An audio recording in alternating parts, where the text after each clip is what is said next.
Community development, as part of infrastructure provision, can only derive its optimal value in people's lives when their participation allows for ownership and meaningful decision-making. This principle has been central to the numerous water and sanitation projects that have been undertaken by Amanz'abantu Services and its partners during the 10 years of the company's existence. In July 1997, Amanz'abantu was awarded a major contract by the Department of Water Affairs and Forestry under its Build, Operate, Train and Transfer program, that is BOT. In the early days, under the Build, Operate, Train and Transfer program, there was a requirement for Amanz'abantu to draw the various elements of project implementation together. This included the planning, the design, the construction phases, and the operating and the maintenance phases of the projects. Amanz'abantu have been involved in this program of water services, that is water supply and sanitation, since what I call the BOT days, that is Build, Operate, Train and Transfer. And when they started, it was a new concept altogether, and it has worked wonders. The BOT program, as it was initiated by the department, was a very bold initiative, and it's very much a homegrown South African initiative. We first came into contact with Amanz'abantu in 1997 when they were building the Pedi Regional Water Scheme as part of Group 5.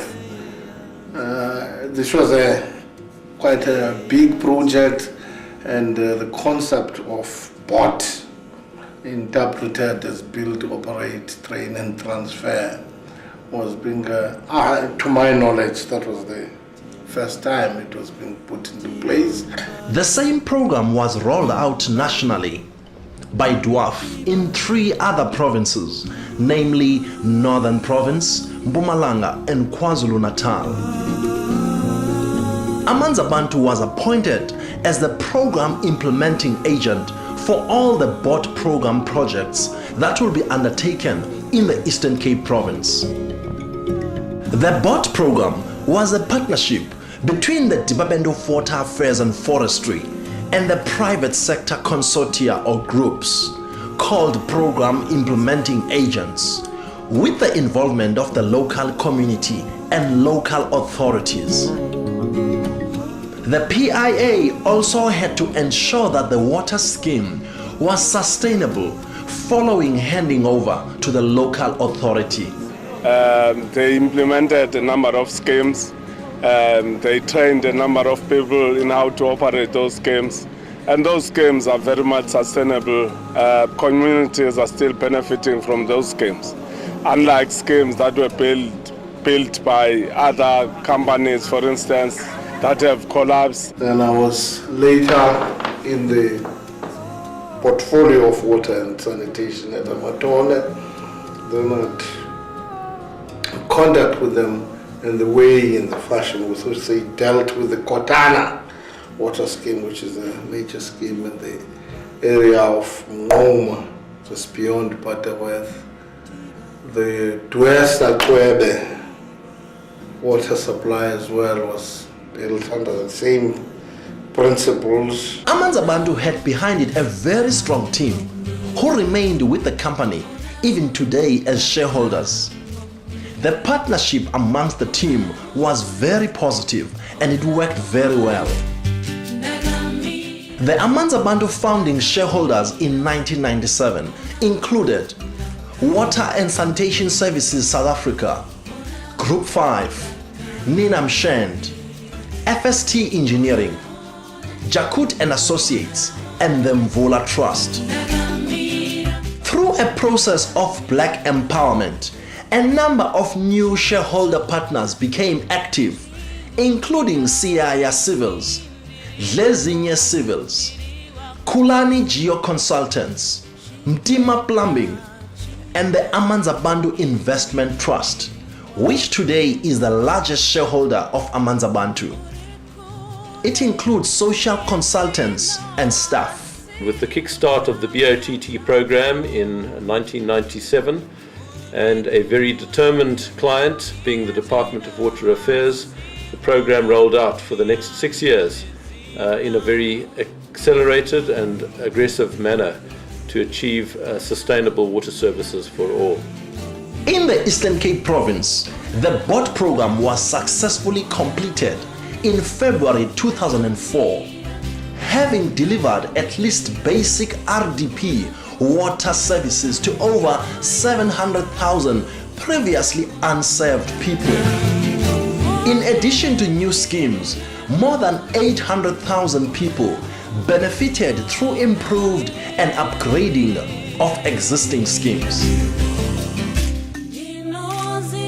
One of these schemes, namely the Paddy South Water Supply Scheme, commissioned in April 2001 with a project value of 22 million rand, supplies water to some 20,500 people in 13 villages in the Ngushwa district near Paddy. The highly successful project won the South African Institute of Civil Engineering's 2001 Branch Award for community-based projects in what used to be known as the Amatola region. Following the successful implementation of the Paddy Regional Water Supply Scheme, the success of the Dwarf Water Services Delivery Program was celebrated at a scheme opening attended by the then Vice President Thabo Mbeki, Minister Kade Asmal, and many other dignitaries, together with over 5,000 community members.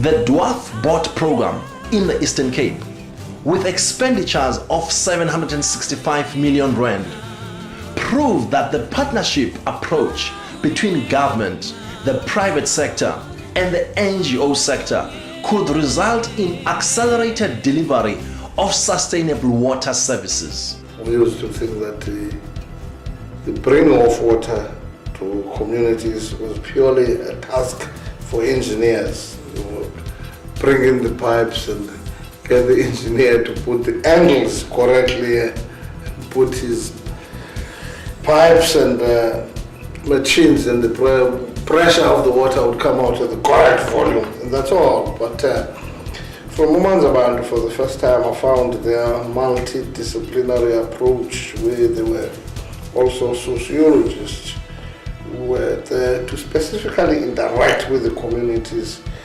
begin to learn from the communities what their needs were, and how the best method of doing what would bring satisfaction to the people of those localities themselves. This was the first time that I came out across this concept. As part of the BOT program, Amanz'abantu was also responsible for the implementation of the El Nino and cholera intervention programs, which were special intervention programs designed to fast-track water supply to needy communities at risk of the effects of severe drought or contaminated water supply. In addition, Amanz'abantu has implemented Working for Water projects. As I've already said, BOT is build, operate, train and transfer. So what happened during the implementation is that people were trained during the implementation, and then because Amanz'abantu had all the capacity from planning to construction to operations. So after a scheme is complete, it was operated for some time. I think those days, although there was not a fixed time, because people were trained during the implementation, so the operational phase, is making sure that the people that were trained will be able to operate that scheme. So once Amanz'abantu were satisfied that those people that were going to run the schemes, they were up to speed, and then the scheme would be handed over for continued operations and maintenance by the people that have been trained during the implementation.